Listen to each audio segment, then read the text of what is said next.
السلام عليكم ورحمة الله وبركاته. نحمده ونصلي على رسوله الكريم أما بعد. فأعوذ بالله من الشيطان الرجيم. بسم الله الرحمن الرحيم. كتب عليكم الصيام كما كتب على الذين من قبلكم لعلكم تتقون. صدق الله العظيم. প্রিয় বন্ধুরা, 1446 হিজরির মাস, মহিমান্বিত কোরআন নাজিলের মাস, কোরআন বিজয়ের মাস, বদর এবং মক্কা বিজয়ের সেই আমাদের বিজয়ের মাস মাহে রমাদান আমাদের সামনে অপেক্ষমান। এই মাহে রমাদানকে আল্লাহ তাআলা কোরআন নাজিলের মাস বলেছেন। এই মাহে রমাদান আমাদের জন্য আত্মশুদ্ধি, আত্মসংযম এবং আমাদের আখিরাতের সুন্দর জীবন ব্যবস্থার জন্য আমাদের সুযোগ করে দিয়েছে।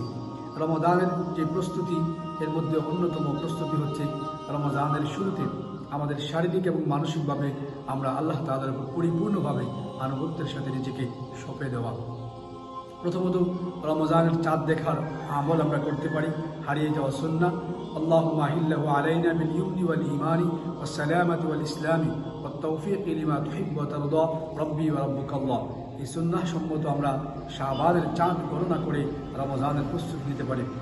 রমজানের দিনের বেলা আমরা রোজা রাখবো। ইয়া আইয়ুহাল্লাযীনা আমানু কুতিবা আলাইকুমুস সিয়াম। আল্লাহ তাআলা আমাদের উপর রোজাকে ফরজ করে দিয়েছেন। কামা কুতিবা আলাল্লাযীনা মিন ক্বাবলিকুম, যেমনইভাবে আমাদের পিছের সকল উম্মতদের উপর রোজা ফরজ করা হয়েছিল লাআল্লাকুম তাত্তাকুন, যেন আমরা তাকওয়া অর্জন করতে পারি। যার কারণে আমরা দেখি যার রোজা যেই মাপের হবে তার তাকওয়া ঠিক ওই মাপেরই অর্জন হবে। এই জন্য আমরা রোজা রাখবো, দিনের বেলায় তারাবির সালাত পড়ব, আমরা সুন্নাহ সম্মত শেষ সময়ে সাহারি খাবো, সাহারিতে খেজুর খাওয়া সুন্নাহ, সেই আমল আমরা করতে পারি। সেহরি দেরি করে খাওয়া সুন্নাহ, ইফতার পড়া, ইফতারের দোয়া পড়া, ইফতারের পূর্বে দোয়া কবুল হয়, এই জন্য বেশি বেশি দোয়া পড়া এবং রোজা অবস্থায় বেশি বেশি পরিমাণ দোয়া করা। আমরা জানি রাসূলুল্লাহ সাল্লাল্লাহু আলাইহি সাল্লাম বলেছেন, 3 ব্যক্তির দোয়া আল্লাহ তাআলা কখনো ফিরিয়ে দেন না, এর মধ্যে রোজাদারের অবস্থায় দোয়া। এই জন্য রোজা অবস্থায়, সর্ব অবস্থায়, চলতে ফিরতে, হাঁটতে বসতে আল্লাহ তাআলার কাছে নিজের জন্য, উম্মাহের জন্য দোয়া করা, সকল প্রকার ভালো কাজের সাথে জড়িত হওয়া। তাআওয়ানু আলাল বিররি ওয়াত তাকওয়া, সূরা মায়েদার 2 নম্বর আয়াতে আল্লাহ বলেছেন, সকল ভালো কাজের সাথে তুমি শরীক হও। ওয়ালা তাআওয়ানু আলাল ইসমি ওয়াল উদওয়ান, এবং মন্দ কাজের বিরোধিতা করো। আমরা যেহেতু রমজান মাস আমাদের আত্মশুদ্ধি অর্জনের মাস, এই মাসে আমরা যত কোরআনের কাজ হয়, যত ভালো কাজ হয়, ভালো মানুষের সাথে আমরা সম্পৃক্ততা থাকবো।